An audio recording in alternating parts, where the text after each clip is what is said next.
Syrian opposition activists say a chemical weapons attack in the suburbs east of Damascus, carried out by government forces, has killed hundreds of people, including children. Amateur, unverified video of the purported attack showed pale, lifeless bodies of adults and children lined up on floors of makeshift hospitals and others with oxygen masks on their faces as they were attended to by paramedics. The Syrian government says the claims of chemical weapons use are baseless. Experts also have their doubts. There are, within some of the videos, examples which seem a little hyper-real and almost as if they've been set up, which is not to say that they are fake, but it does cause some concern. Some of the people with foaming, the foam seems to be too white, too pure, and not consistent with the sort of internal injury you might expect to see, which you'd expect to be bloodier or yellower. And there is the inconsistency amongst the patients. For an attack of this scale, you'd expect to see a lot of people exhibiting very similar symptoms. Of course, there are a lot of dead bodies, and so it may be that we're just looking at the video too late on to the incident.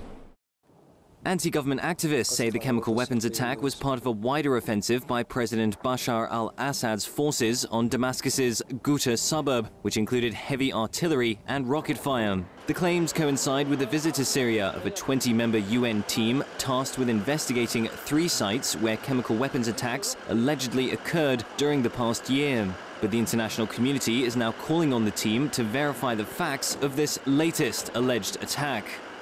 Although it's difficult to draw any conclusions from the videos, it seems fairly certain that if this is an incident of that scale, that it would be very difficult to hide the evidence on the ground, and so we could actually look forward to good evidence being captured by authorities or by the opposition. Within the video, we see people taking blood samples and hair samples, and while it's difficult to ascertain when that's being taken in the chain of evidence, that does also show that there's an attempt to capture forensic evidence for use in an investigation. Of course, the UN will only accept evidence that they've captured themselves, though.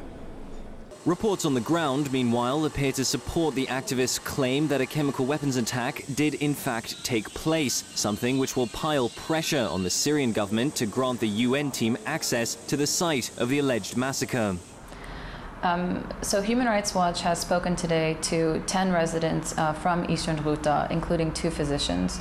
The residents consistently told us about field hospitals in the area being overwhelmed with civilians that were suffering from a range of symptoms, including nausea, suffocation, foaming at the mouth, and dilated pupils. They believe that there has been a chemical weapons attack in this area.